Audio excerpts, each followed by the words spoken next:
인사하시죠. 사랑하고 축복합니다. 인사하실까요? 네, 감사합니다.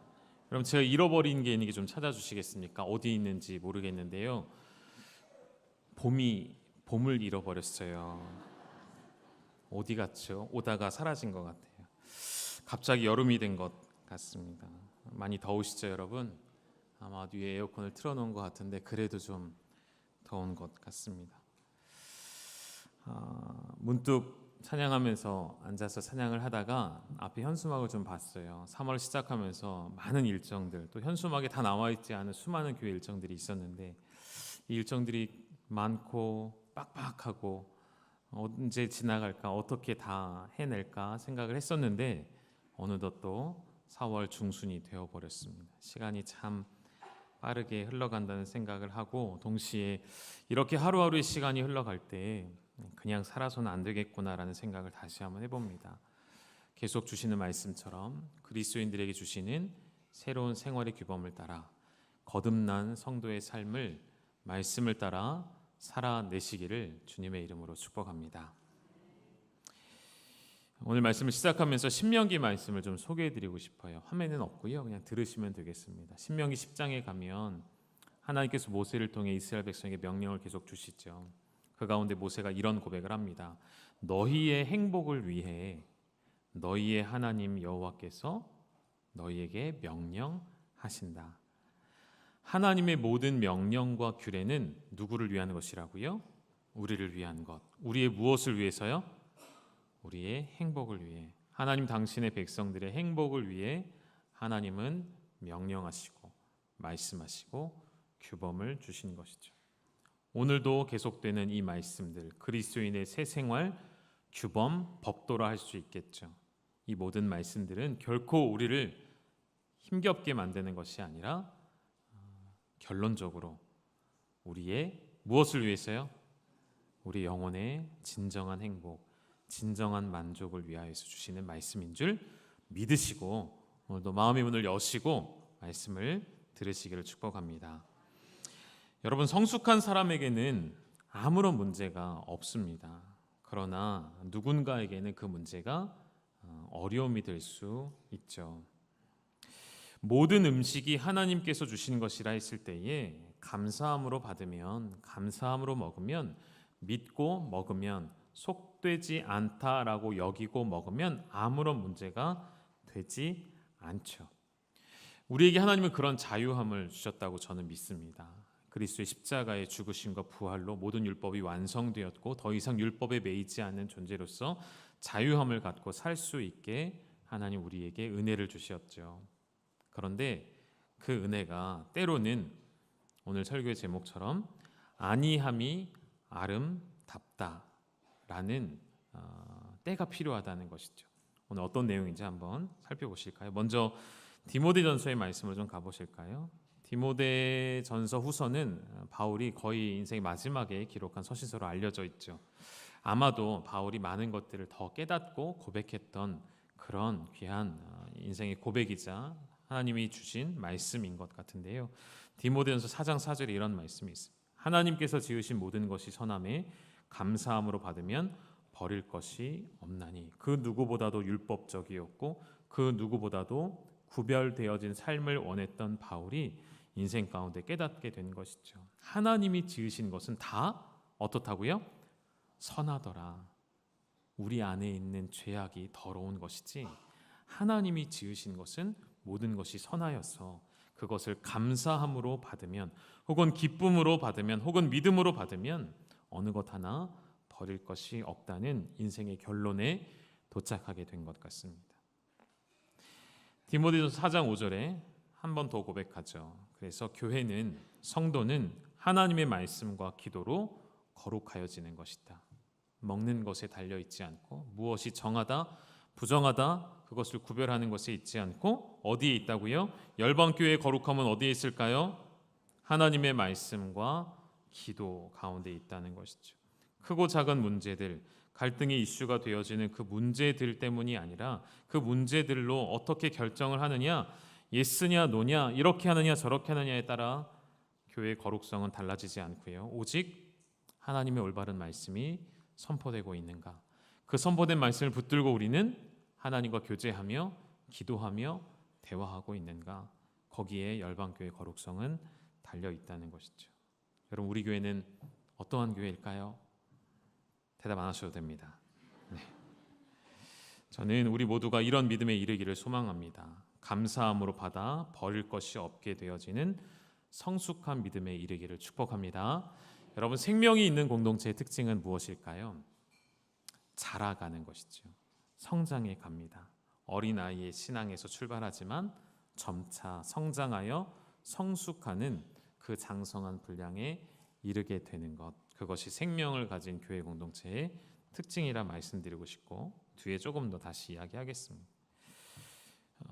최근에 제가 이런 말씀 드린 적이 있습니다. 이 시대에 과학과 기술이 끊임없이 발전하고 이제는 AI 시대가 우리의 상상을 초월할 만큼 많이 발전해 있는 시대를 살아가고 있습니다. 늘 그렇죠. 우리 손에 주어지는 것보다 이미 기술은 훨씬 더 많이 발전해져 있습니다. 아직 시연되지 않고 상용화되지 않았을 뿐 수많은 발전인 기술들이 이미 연구되어 있고, 그렇게 대기업들은 이미 앞서가고 있다는 이야기를 계속 듣게 되어집니다. 이러한 때에 사람들이 계속되어진 AI와 과학과 기술의 발전 앞에 사람들이 느껴지는 허무함과 사람들 안에 느껴지는 그 말로 다 표현할 수 없는 마음의 허전함들을 다시금 초월적인 어떠한 대상을 찾게 되어지고, 다시금 육체적인 편안함을 넘어 영혼의 만족을 찾게 되는 때가 오게 된다는 그런 예측들이 있습니다. 그리고 그것은 이미 시작이 되었다고 생각이 되었습니다. 과거의 역사가 반복되듯이 초월적인 신앙, 형이상학적인 것들을 바라던 철학과 사조들이 인문주의로 발전되고 과학과 기술이 발전되고 또다시 영혼을 사모하는 그런 세대로 바뀌어진 때가 올 것이라는 생각이 듭니다.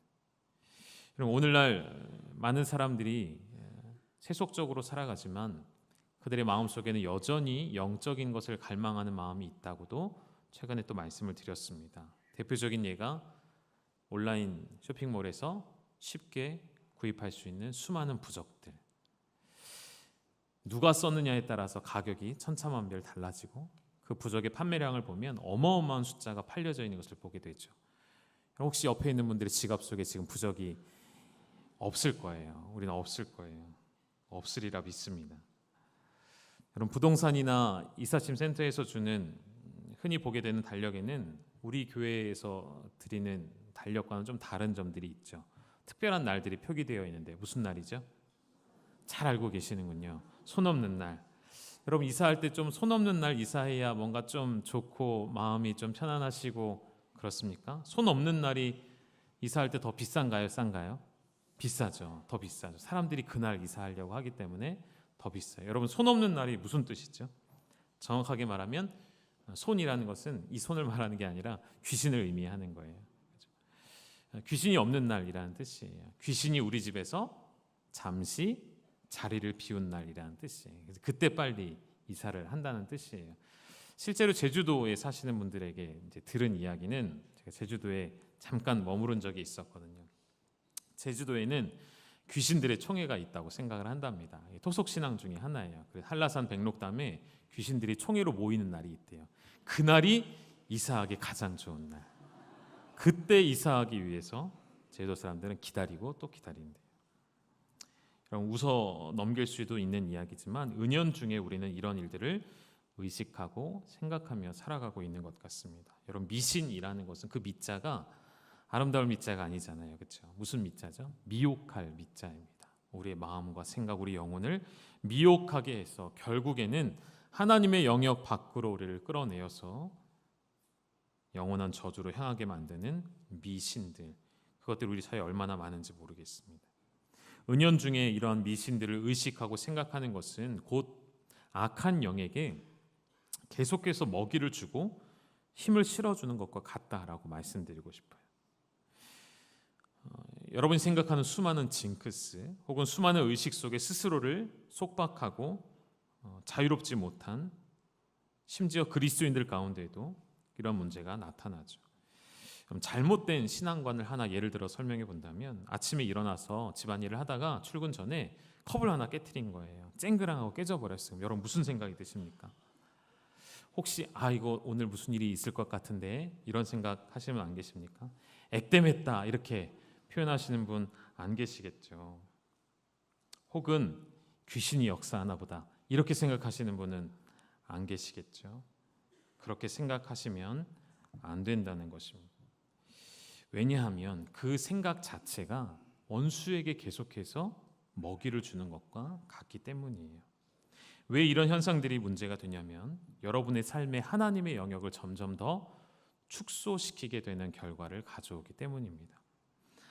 하나님보다 우리가 주목하고 생각하고 의식하고 묵상해야 할 하나님의 말씀보다 악한 영역에 계속해서 주목하고 그 대상을 바라보게 되기 때문이에요. 또 한 가지는 우리의 믿음에 점점 의심의 씨앗이 심겨지고 의심의 싹이 트고 의심의 열매가 맺혀져 두려움을 갖게 되기 때문입니다. 그리스도인에게 주시는 성령의 자유케 하시는 능력은 사라지고 십자가의 승리가 내 것이 되었다는 그 믿음에 점점 의심의 싹이 피기 시작하는 것.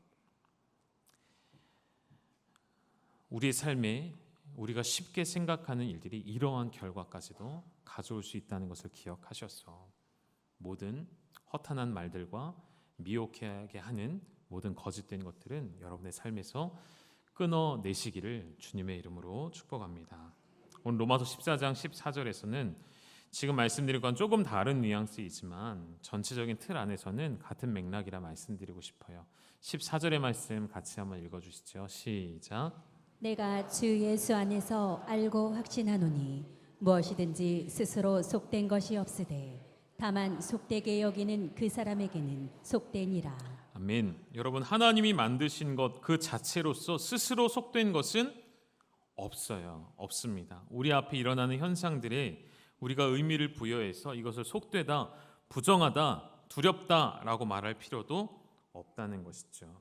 그러한 속된 것이 속되게 되는 경우는 어떤 경우이죠? 그것을 속되다 고백하는 사람, 속되다 여기는 사람에게만 속된 거예요. 이것이 부정하다 여기는 사람에게만 그것이 부정하다는 것이죠. 그리스도 안에서 자유를 누리는 사람에게는 결코 그 어떠한 것도 해를 끼칠 수 없고 우리를 부정하게 할 수 없다는 것이죠.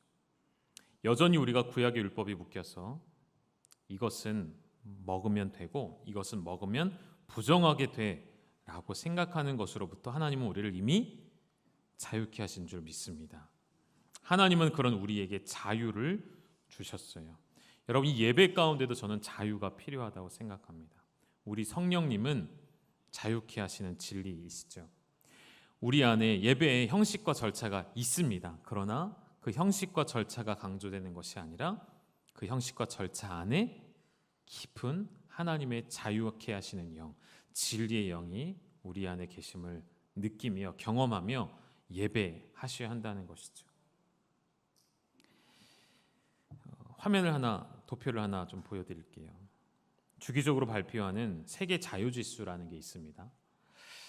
이 자유지수라는 것은 크게 두 영역으로 나눠져 있더라고요. 하나는 정치적인 권리가 어떠한가, 그 나라의 국민들이 정치적 권리가 얼만큼 주어지는가, 40점 만점. 그리고 시민으로서의 자유가 얼마나 주어지는가, 60점 만점. 그래서 보니까 100점 맞은 나라들이 있더라고요. 노르웨이, 핀란드, 스웨덴과 같은 나라들이에요. 많이 들어보셨죠? 복지가 잘 되어 있고 사회적으로 안정되어 있는 나라들. 우리나라 쭉 보니까 우리나라도 꽤 상위권에 있더라고요. 83점, 미국과 점수가 비슷해요. 아래쪽 보니까 중국, 북한, 투르크메니스탄, 남수단, 시리아 같은 나라들은 최저점을 받았습니다. 오히려 마이너스 점수까지 있는 나라들도 있어요. 지도에서 보시는 것처럼 초록색 대부분 서구 유럽들, 선진국들은 자유가 보장되어 있고요. 아시아권, 아프리카, 러시아 이런 나라들은 자유롭지 않다라는 것으로 표현이 되어 있는 것 같습니다. 이 도표를 좀 보다가 한 가지 의문이 전 들었어요. 노르웨이, 핀란드, 스웨덴 자유주의가 만점인 나라, 이 나라에 살면 참 좋습니다. 여행 다녀오신 분들도 참 좋다는 표현들을 하십니다. 그런데 이런 나라들의 특징이 무엇이냐면 죄에 있어서도 가장 앞서 있다는 것이죠. 우리가 요즘 계속해서 이야기해 왔던 동성애의 문제라든지 수많은 일들, 여러분 최근에 뉴스 보셨습니까? 독일에서 제 기억이 안 나네. 대마초인가요? 뭐죠? 마리화나인가 뭐죠? 대마초 맞나요? 합법화 시켰어요. 그래서 개인이 어느 정도의 소량을 집에서 재배할 수 있게 합법화 시켰습니다. 그 날이 공포가 되는 날 모든 시민들이 다 나와서 길거리에서 마약을 한 것이죠. 나라의 취지는 그거예요. 공론화 시켜서 숨어서 하는 것들을 좀 막아내자. 공론화 시켜서 관리하자. 과연 될까? 저는 의심스럽더라고요. 과연 이게 가능할까? 그런 생각이 좀 들었습니다. 이 도표를 보면서 저는 진정한 자유가 뭘까 좀 생각해 봤습니다. 사람들은 인간이 스스로 결정하고 원하는 것들을 하게 해주는 것을 자유라고 말하는지 모르겠습니다. 그러나 성경이 말하는 자유는 그런 자유가 아니에요. 성경이 말하는 진짜 자유는 무엇일까요? 우리 말씀으로 확인해 볼까요? 요한복음 8장 32절 짧지만 읽어주시죠. 시작. 진리를 알지니 진리가 너희를 자유롭게 하리라. 진리가 행하시는 자유, 나를 다스렸던 죄, 계속해서 우리를 저주하는 율법으로부터 우리를 벗어나게 하셔서 거기서 끝나지 않았어요. 여러분, 성경이 말하는 진짜 자유는 주인이 바뀌는 거예요. 죄가 우리를 다스렸는데 그 지배받던 죄로부터 벗어나 이제는 예수 그리스도를 주인으로 삼고 주인으로 모시고 그의 뜻에 따라 순종하며 살아가는 것이 진정한 자유라 말씀을 드리고 싶습니다. 요한복음 8장 31절도 같이 읽어주실까요? 시작. 그러므로 예수께서 자기를 믿은 유대인들에게 이르시되 너희가 내 말에 거하면 참으로 내 제자가 되고. 아멘. 진리가 너희를 자유롭게 할 것인데 그 앞에 예수님이 또 하나의 전제를 달아 놓으셨어요. 무엇이죠? 너희가 내 말에 거하면 참 제자가 되고 진리를 알게 되고 그 진리가 너희를 비로소 자유롭게 하리라. 우리를 자유케 하시는 진리는 바로 예수님의 말씀인 줄 믿으시기를 축복합니다. 한 구절 더 보실게요. 로마서 8장 2절. 이는 그리스도 예수 안에 있는 생명의 성령의 법이 죄와 사망의 법에서 너를 해방하였습니다. 우리 주님은 우리를 모든 죄와 사망의 법에서 해방시키시고 우리를 당신의 소유로 삼으셨습니다. 우리의 소속을 이전시켜 주셨어요. 우리의 신분을 바꾸어 주셨죠.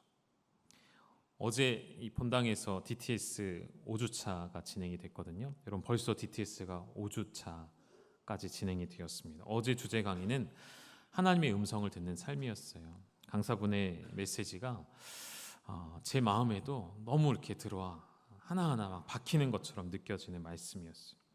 여러분 하나님의 음성을 듣는다는 것, 그 강의의 주제는 무엇이었을까요? 결론은 무엇이었을까요? 하나님의 어떠한 귀로 들리는 직통 계시를 말하는 것이 아니라 하나님의 음성을 듣는 삶이라는 것의 결론은 하나님을 주인으로 모시는가 모시지 않는가의 문제였어요. 다시 말하면 주되심을 인정하는 것, 영어로는 우리가 로드십이라고 하죠.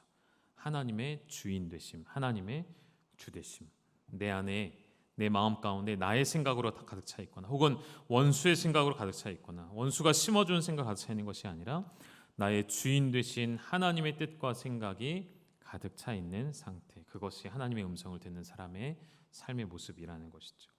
성경은 계속해서 우리를 하나님과의 관계 속에서 어떠한 모습으로 비유로 규정을 해주시거든요. 예를 들면 하나님은 아버지이시고 우리는 그의 자녀 되었다라고 성경은 설명하시죠. 은혜가 되죠. 하나님은 아버지시고 우리가 자녀가 된다는 그 사실 앞에 또 있습니다. 예수 그리스도는 우리의 신랑 되시고 우리는 신부라는 표현이 있죠. 너무 아름다운 표현이죠. 또 뭐가 있을까요? 예수님은 우리의 목자 되시고 우리는 그의 음성을 따라 순종하는 양. 목자의 음성을 따라가면 쉴만한 물가로 푸른 풀밭으로 인도하셔서 우리에게 꼴을 먹여주시고 우리를 안전하게 위협으로부터 지켜주시는 목자 되신 주님. 다 은혜가 되는데 한 가지 아마 여러분이 싫으신 게 있을 거예요. 하나님은 우리의 주인이시고 우리는 거봐요. 얘기 안 하시잖아요. 우리는 뭐예요? 종입니다. 이건 좀 마음에 안 드시죠? 여러분, 이 주인과 종의 관계는 우리가 생각하는 조선시대의 그런 주인과 종의 관계로 보지 않으셨으면 좋겠어요. 성경이 말하는 종과 주인의 관계는 이렇게 보시면 좋을 것 같아요. 출애굽기에 가면 화면에 없습니다. 그냥 들으시면 될 것 같아요. 출애굽기 21장에 가면 이제 종에 관한 율법 중에 히브리인, 같은 형제인 히브리인이 종이 되었을 때에 이런 규정이 나옵니다. 반드시 7째 해에 6년 동안 일하고 나서 7째 해가 되면 그 히브리인을 다시 자유인으로 놓아줘야 할 의무가 있다고 이야기합니다. 그런데 어떠한 세부 조건이 있냐면 이 히브리인 종이 6년 동안 일을 하다가 그 집 주인의 집에서 결혼을 하게 된 거예요. 그래서 처와 자식이 생겼어요. 그리고 7년째를 맞이합니다. 그때 성경에 이런 표현이 나와요. 처와 자식을 사랑하여서 주인의 집에 남기로 하면이라는 표현이 나오는데, 그럼 처와 자식은 당연히 사랑할 대상이니까 그럴 수 있잖아요. 근데 거기에 한 단어가 더 붙어 있어요. 처와 자식 앞에 뭐가 붙어 있냐면 주인과 처자를 사랑하면이라고 되어 있어요. 주인을 사랑하여 그 집에 남기로 결정하면이라는 단서가 붙어 있습니다. 그럼 주인은 어떻게 하냐면 그 종을 데리고 가서 그의 귀를 뚫어요. 그리고 너는 나의 영원한 종이다라는 표식으로 삼습니다. 여러분, 이때부터는 종과 주인의 관계가 영원토록 지속되지만 우리가 생각하는 종과 주인의 관계하고는 달라지는 것이죠. 이 종이라는 사람은 여전히 종이라는 타이틀은 가지고 있지만 주인과의 관계는 어떤 관계일까요? 신뢰 관계예요. 그리고 그 무엇보다도 사랑의 관계가 되는 거예요. 사랑을 기반으로 하여 세워진 주인과 종. 그 주인은 종을 위해 모든 것을 내어줄 수 있는 존재가 된다는 것이죠. 그리고 그 종은 주인에게 순종하되 이전과는 다른 순종을 보이는 거예요. 이전에는 내가 종이기 때문에 어쩔 수 없이 순종하는 것이었다면 이제는 어떤 순종일까요? 자발적인 순종이고요. 기쁨의 순종이 되는 것이고요. 감사가 넘치는 순종이 되는 것이죠. 그럼 그것이 하나님의 주인 되심과 우리의 종된 모습이 아닐까요? 원수는 끊임없이 우리에게 속삭입니다. 던집니다. 너희의 종됨에서 벗어나라. 교회에서 너희를 올가매고, 어제 강사님이 표현하신 거예요. 뺑뺑이 돌리고 너무 훈련을 빡세게 시키고 나는 것으로부터 좀 벗어나라. 너무 훈련 많이 하는 거 아니냐. 제가 생각해도 많은 것 같아요. 우리 교회도 참 많죠. 성경대학도 있고 제자반도 있고 신앙장반도 있고 사역반도 하셔야 되고 JDTS도 하셔야 되고 끊임없이 해야 될 일이 많이 있습니다.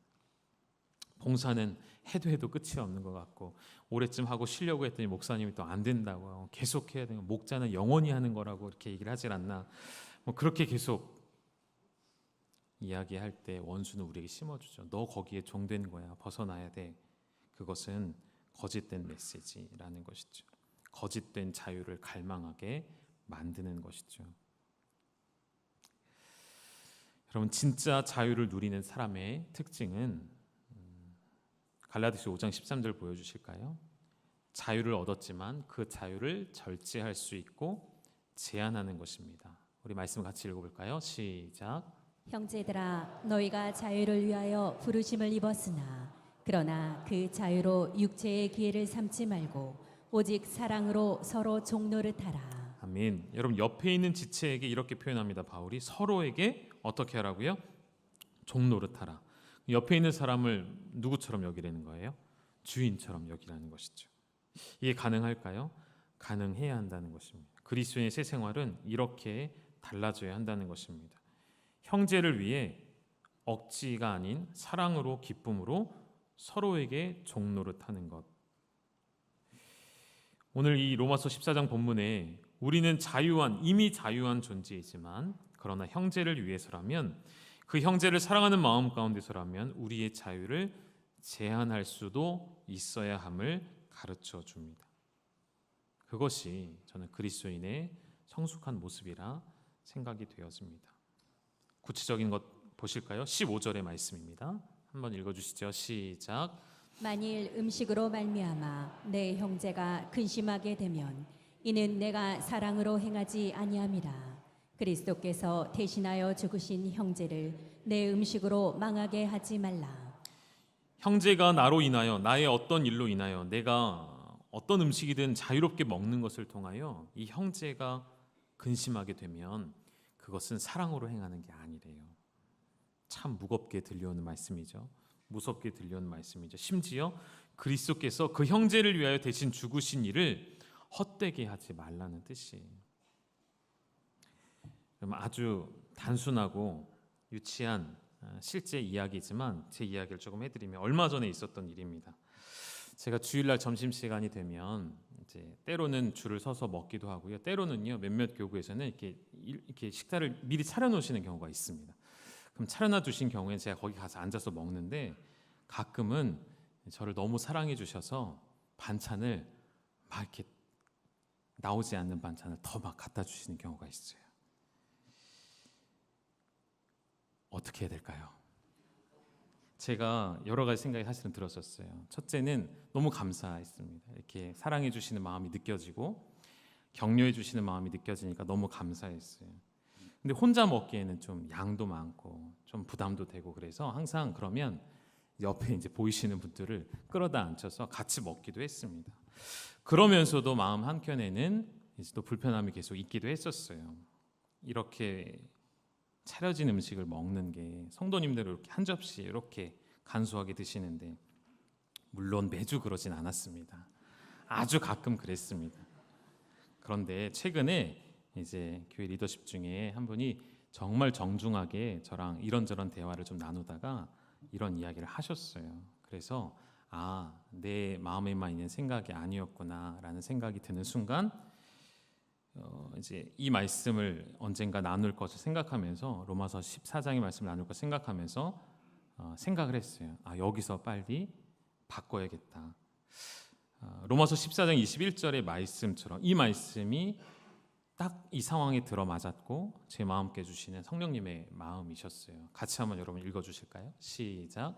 고기도 먹지 아니하고 포도주도 마시지 아니하고 무엇이든지 내 형제로 거리끼게 하는 일을 아니함이 아름다우니라. 아멘. 먹을 수 있어요. 얼마든지 섬겨주시는 거니까. 제가 부탁한 것도 아니었고 자발적으로 사랑해서 섬겨주시는 그 음식들 얼마든지 앉아서 먹을 수 있지만 먹지 않는 것이 좋겠다는 판단이 들었어요. 그래서 교구장님들에게 제가 연락을 드렸습니다. 이러이러하니 이해해 주시고 그냥 제가 알아서 먹겠습니다라고 잘 말씀드렸어요. 여러분 작은 일이었죠. 아주 아무것도 아닌 일이에요. 그래서 우리는 아니함이 아름답다는 것입니다. 제가 이런 이야기를 드리는 것은 여러분도 그렇게 해주셔야 한다는 거예요. 교회 공동체 안에서 우리는 괜찮다고 생각하는 영역이 있어요. 그런데 연약한 한 지체가 혹시라도 마음에 거리낌이 생기는 것은 그것은 그리스도께서 우리에게 원하시는 사랑의 모습이 아니라는 것을 기억하십시오. 진리의 문제가 아닌 이상, 정말 생명에 관한 문제가 아닌 이상, 교회 질서를 해치는 일이 아닌 이상 우리는 형제를 위해서 우리의 자유를 절제할 수 있어야 한다는 것이죠. 로마서 14장 16절 말씀 또 보실까요? 그러므로 너희의 선한 것이 비방을 받지 않게 하라. 너희의 자유함, 너희의 그 선한 목적과 뜻이 누군가에게는 비방거리가 되지 않도록 제한하라, 절제하라 라는 뜻이 되겠죠. 하나님의 나라의 본질은 어디에 있을까요? 17절에 그 답이 나와 있습니다. 같이 한번 읽어보시죠. 시작. 하나님의 나라는 먹는 것과 마시는 것이 아니요 오직 성령 안에 있는 의와 평강과 희락이라. 아멘. 여러분 하나님의 나라는 무엇을 먹느냐에 달려있지 않다는 것이죠. 공동체 안에 나타나는 그리스도의 의와 평강과 희락의 일에 우리는 더 주목하셔야겠습니다. 본질이 아닌 것에 집중하지 말자고도 말씀을 드렸었죠. 교회 안에 의와 화평과 덕을 세우는 것이 우리에게 얼마나 중요한 것임을 다시 한번 생각해 봅니다. 말씀을 좀 정리할게요. 여러분 자유함으로 마음껏 신앙생활 하십시오. 그러나 그 자유함 때문에 형제와 이웃을 향한 사랑을 넘어설 수는 없는 것임을 기억하셔서 그 자유를 제한할 수 있는, 스스로 제한할 수 있는 성숙함을 가지시기를 축복합니다. 신앙의 자유는 어디까지나 의와 화평, 그리고 하나님의 덕을 세우는 일에 사용하셔야 합니다. 그리고 그것은 함께 누리는 것이죠. 의와 평강과 기쁨을 교회 공동체 안에서 소외된 이가 없도록 함께 나누는 기쁨이 되었으면 좋겠습니다. 저는 우리 체육대회 같은 것도 그러한 모습 중에 하나라고 생각이 돼요. 제가 앉아서 유심히 여러분의 반응을 봤는데 상품이 막 식기세척기도 있고 막 그런데 여러분 전혀 뭐 반응이 없으시더라고요. 다 있으신가 봐요. 뭐 반응이 없으면 제가 그럼 갖도록 하겠습니다. 오셔서 마음껏 하나님 나라의 자유를 즐기시고 기쁨으로 준비하시되 소외된 지체들을 돌아보셨으면 좋겠어요.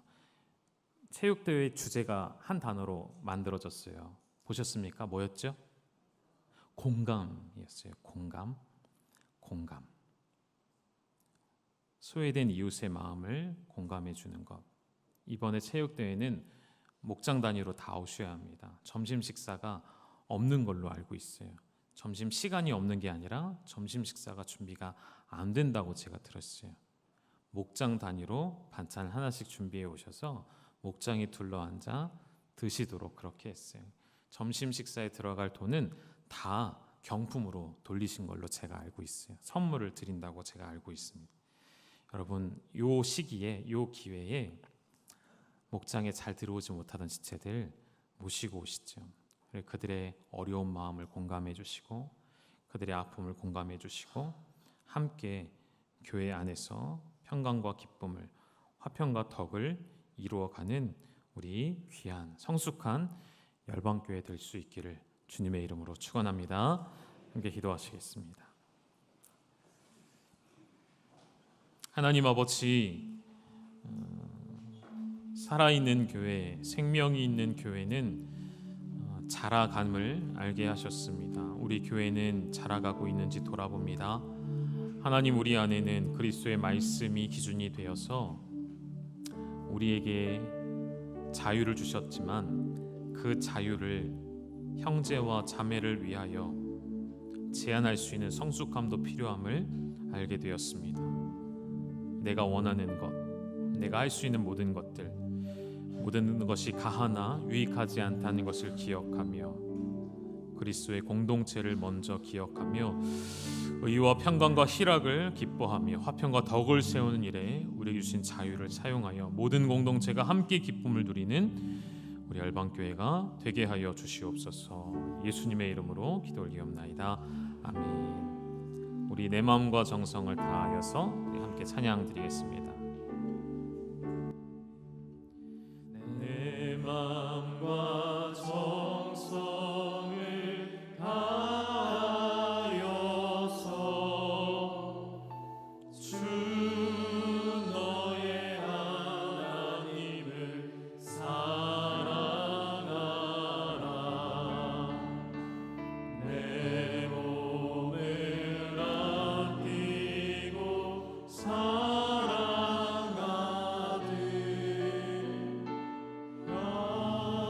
형제와 이웃을 사랑하라. 주께서 우리에게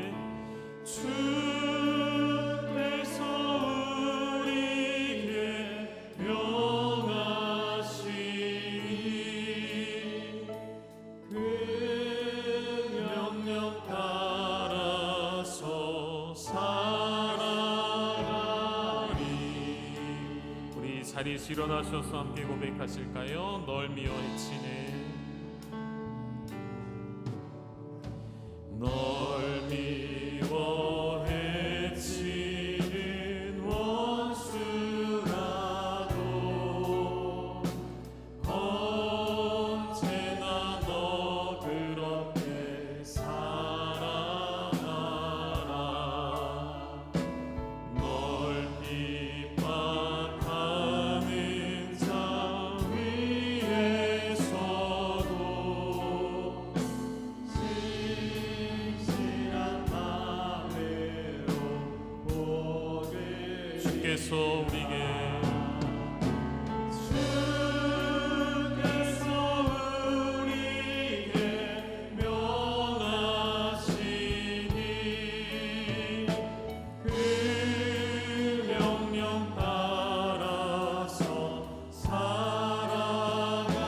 나 항상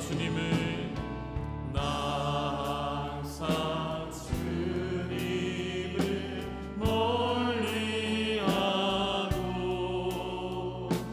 형제를 사랑하지 못하였다.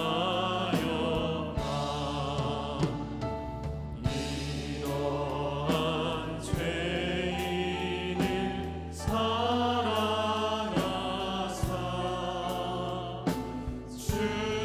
주께서 몸버려 죽으셔. 속죄의 큰 사랑, 속죄의 큰 사랑 받으니모 내 생명 다 바쳐. 우리 한 번 더 고백하실까요? 속죄의 큰 사랑, 속죄의 큰 사랑 받으니모 내 생명 다 바쳐. 우리 한 번만 더 고백하시겠습니다. 속죄의 큰 사랑, 속죄의 큰 사랑 받으니모 내 생명 다 바쳐 충성하리. 우리 주신 말씀을 붙잡고 함께 기도하실까요? 여러분, 사대 교회를 기억하시죠? 사대 교회를 향한 주님의 평가는 살아있는 것 같지만 실상은 죽은 교회라는 표현이었습니다. 저는 우리 교회를 볼 때마다 살아 숨쉬는 교회임이 느껴지거든요. 사람이 일주일 내내, 한 주 내내 북적거리고, 우리 세인스쿨, 선교원, 교회 수많은 훈련들, 프로그램들, 한 주 내내 아침부터 저녁까지 온 교실이 가득 차 있는 것을 보게 되어집니다. 북적북적거리는 모습을 보며 정말 살아있는 교회 같다라는 생각이 드는데, 주님이 그런 사대 교회에게 책망을 하셨어요. 너희가 많이 모여 있구나, 너희가 그렇게 서로 무언가를 많이 하는구나. 그런데 너희는 실상은 죽은 교회라 말씀하셨습니다. 왜죠? 그 안에 사랑함이 없기 때문이었습니다. 여러분, 우리가 많은 일들을 하지만 옆에 있는 지체, 내가 사랑할 수 있는 지체 말고요, 나를 어렵게 하며 나에게 시험을 주며 나에게 상처를 준 그 지체를 용서하지 않는 교회라면 그 교회는 실상은 죽은 교회인 것이죠. 오늘 주님께서 우리에게 말씀하십니다. 형제에게 단 하나의 거리낌이라도 있게 하는 것은 그리스도의 대속하신 은혜를 헛되게 하는 것이라 말씀하셨습니다. 사랑하는 여러분, 사랑하기를 결단합시다. 내게 주신 자유를 스스로 절제하며 제한할 수 있는 성숙한 믿음의 공동체가 되게 하여 주옵소서. 그런 믿음을 나에게 하나님 허락하여 주시옵소서. 우리 시간 이런 마음으로 주신 말씀을 기억하고 통성으로 간절히 기도하며 나가시겠습니다.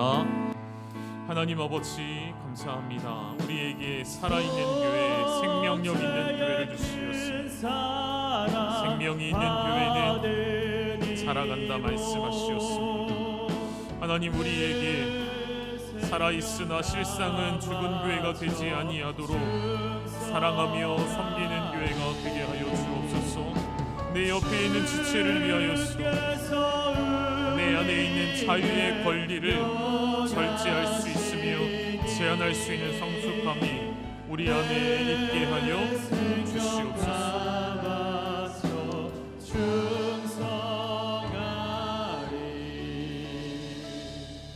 우리 주님 예수 그리스도의 은혜와 하나님 아버지의 아들을 내어주신 그 놀라운 사랑하심과 성령의 감화, 감동, 교통케 하시는 역사가 생명 있는 교회와 같이 자라가며 성장해가며 때로는 연약한 지체를 위하여 인내하며 멈춰서며 기다려주며 우리에게 있는 자유를 제한하여 형제에게 거리낌이 없게 하기를 원하는 주님께서 핏값 주고 사신 죽은 교회가 아닌 살아있는 교회가 되기를 원하는 열방의 모든 지체들 위해 이제로부터 영원토록 함께 있을지어다.